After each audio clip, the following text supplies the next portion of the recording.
Thank you, everyone, for tuning in. Yes, you've tuned into The Real Story. I am Daniel Happney, your host this evening. What do I have for you? Well, because you're watching, in this case, cable access, you're getting something that is free and creative. When I say free and creative, I don't have an editor behind me telling me what I can say and what I can't say, or someone else giving me a script telling me what to say. But I wanted to ask you, when we had the recent tragedy in Tucson, did you notice how the media was manipulated? What I brought you is just a couple pieces from various stations, from what they consider conservative television and from liberal television. Yet you'll find, if you listen, okay, who do they target? Who do they demonize? Even though that turned out to be lies, they didn't retract any of it. So here you go, a couple pieces. This is the media manipulation thing. So here's Glenn Beck, okay, which people think, oh, Glenn's a conservative guy. Here's Glenn Beck, and what he does is he ties the tragedy in Tucson to 9/11 truthers. So check this out. With special note to Christina Taylor Greene. She was 9 years old. She was born 9 years ago, 2001, on 9/11. I have told you on this program that we are facing a danger. We are facing a danger, and I, on this program, have highlighted certain things. I've told you that there are people out there that I think are dangerous, that actually believe that 9/11 was an inside job and that George Bush was responsible for wiring it up and blowing up the World Trade Center. I think some of those people are nuts. I think some of them are dangerous. Rather interesting, huh? Why would they want to demonize 9/11 truthers? What do they have against the truth? But once again, this is major media. Here's a little piece. Here's Jack Cafferty.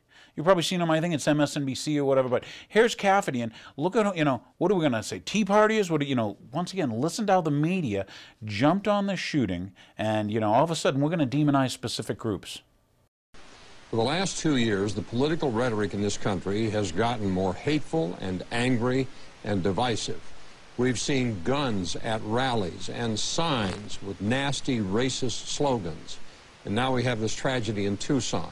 Is there a link between this inflammatory rhetoric and the shooting of Congresswoman Gabrielle Giffords and 19 others? Bet on it.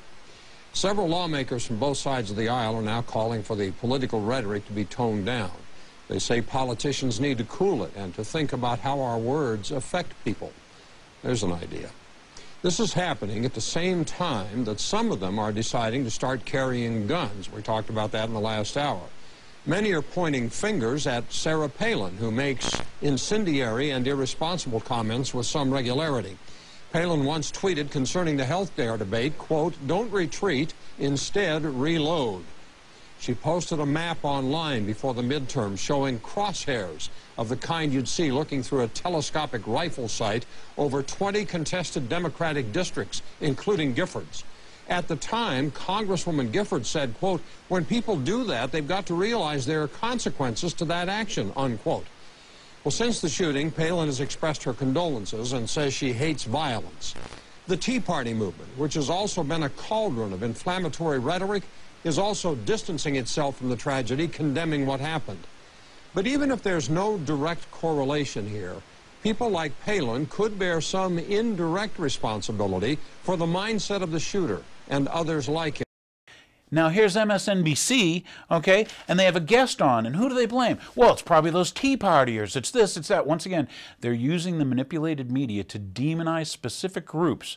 Why do they need to be demonized to you? In a Democratic National Committee posting where in 2004 they had gun sites. They had it called behind enemy lines, the same phrase you were quoting in the previous segment. I quoted Pelosi calling people who opposed Obamacare Nazis, etc.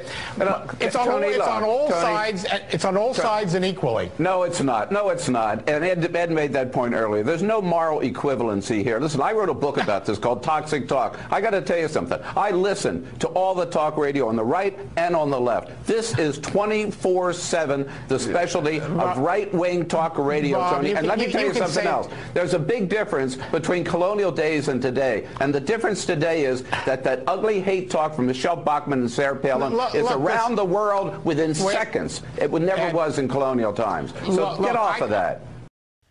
Okay, here's another one, just so you can see. Here's where we come out and we say, well, yeah, it's the Sarah Palin, it's the Tea Party, it's this. Once again, it's people that want to end the Fed, people that call into question the powers and the criminals and the criminal activity.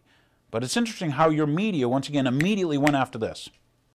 Senator Lopez, there are many members of her staff, it's our understanding, were injured in this as well. Yeah. Do you know about any of the others there at the hospital? Can you tell us anything without being specific about names, obviously, until people are notified? I don't know for sure. I understand that one of her staff members is in worse shape than she is.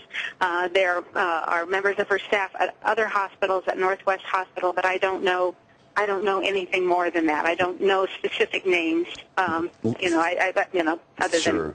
Senator, looking back over her career over the last couple of years, it would appear that she's been targeted by people for some level of violence more than once. Is this something that was of concern to you and her? Had it been discussed? Yeah. I mean, definitely of concern. And she's always been more concerned about her staff than herself. I've always been worried about her. She's a real open person, and she got shot today doing one of her Congresswoman on the Corner events at a local Safeway grocery store. She does those all the time. People line up for hours to talk to her, and she waits patiently through all of it and talks to everybody. It's just there's been so much vitriol flung at her by the Tea Party people. Her opponent was in the election was a Tea Party candidate, and the signs that were up around town accusing her of horrible things. When people make these kinds of comments, it pushes some folks over the edge. So. Well, it was obviously he didn't. He was obviously a leftist. He admired Mein Kampf and the Communist Manifesto. So those are not volumes that are popular with the Tea Party. So he was obviously a left-wing anarchist. He was probably anti-Semitic, it sounds like. He had a fascination with that Congresswoman for a couple of years. So we knew it didn't have anything to do with the Tea Parties. But what it does show is really how revolting and disgusting the left is for trying to associate the Tea Party with violence like this. But it's nothing new. When we got started, we were called AstroTurf, that we were really not real. Then we were called a bunch of nuts and crackpots. Then we were called racists. Then we were inciting violence. I mean, the attack on the Tea Party has been going on, and the reality is the Tea Party is a mainstream movement that's concerned about the growth and expansiveness of the federal government, high taxes, the high national deficit, the onerous government regulations, and the skyrocketing national debt. There's nothing bad about that. I think 70% of Americans are gravely concerned about the direction of our country today. So it's an insult to have that association made, and it's irresponsible for those to make the charge and irresponsible for the media to cover it, I think. Yeah. Look, we have extremists in my country. A wonderful, incredibly brave young woman Congress member, Congresswoman Giffords, was just shot by an extremist in our country. We have the same kinds of problems. So rather than standing off from each other, we should work to try to prevent the extremists anywhere from being able to commit violence. Al? Well, I mean, I see the point she was trying to make and trying to encourage people in the Middle East to take responsibility for all the extremism that's there. But I think it's a sad commentary when you try to use an isolated criminal element of somebody who is obviously mentally disturbed and suggest that there's some society problem of extremism that's here. I mean, we don't have that kind of extremism. Rather interesting how the media did that. Now that we know more about this tragedy and about the shooter, who evidently was kicked out of his college for threatening people, had been visited more than 8 times by the sheriff's department. Remember, it was the sheriff who said, it's that vitriolic speech, it's that, So what's important is the sheriff's department knew of this guy, knew what he was doing, knew that he was in contact with the senator, the congresswoman. But what's important is how they used the tragedy, how the media used the tragedy to what? To focus demonization upon specific groups. And you got to ask yourself, why are they choosing those groups? Why do they feel threatened by those groups? What is it about those groups? What is it about the truth or the questions that they ask that must be, we have to cast a pall on them that it's just, oh, they're demons. Oh, you're asking about truth? You want to know about, the fictional reserve banking we use, the Federal Reserve? once again, blame, who did they put the blame on? Who did they cast it, and why? Why demonize those groups? So the other thing, too, is if you noticed, a lot of it was attack the First and Second Amendment. Well, you can't be saying things like that. That's hate speech. That's negative. That's this and that. Or we have to take away your right to defend yourself. Your right to have the ability to defend yourself and your family. You know, it was a gun. It was someone with a gun who took the damn shooter down. Yeah. But once again, what did they do? They demonized who? And the question is why. So here's a little piece, you know, hope you enjoy it. This is a piece from Alex Jones. I thought you'd enjoy it.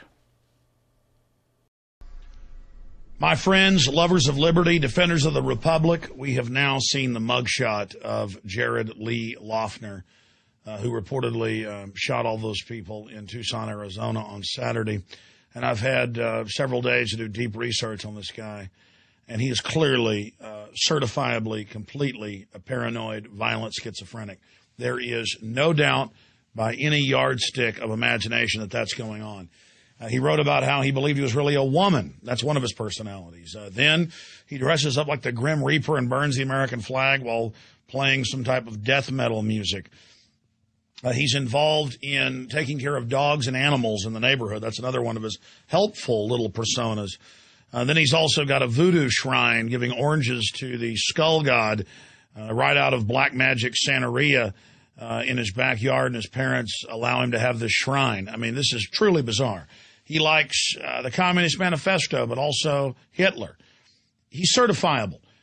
And what's incredible here is we have the mainstream corporate media posing as the left, openly calling for restricting free speech. And saying that, hey, we can't say throw the bums out. Or if you say something that might incite someone else to do violence, that you're going to get in trouble. The end of the First Amendment. It doesn't matter that we have Joe Manchin of West Virginia, the governor, and others running TV ads, shooting bullets through the cap-and-trade bill, or Obama saying, if Republicans bring a knife to the fight, we bring a gun. I mean, this is part of the nomenclature, part of political discourse. The fact is, most of these mass shooters have been on serotonin reuptake inhibitors. We haven't found out yet if the Tucson, Arizona Grim Reaper nut, as I'm calling him, was on them. But activists and medical doctors battled for years to force drug makers to put on the labels of Prozac and other drugs in the same family that it does cause suicide, that it does cause psychotic breaks. And in almost every case, mass shooters, Harris Klebold, Kip Kinkle, the list goes on and on. These people are on these drugs. His friends, people at the schools had called the police. They'd been to his house but didn't serve a search warrant when he was threatening people. So the warnings were there. We don't need more laws. When Cain reportedly killed Abel, they didn't charge The Rock, or they didn't have a restriction on rocks. They, went after Cain for what he did. It's very, very simple, but this is the larger issue.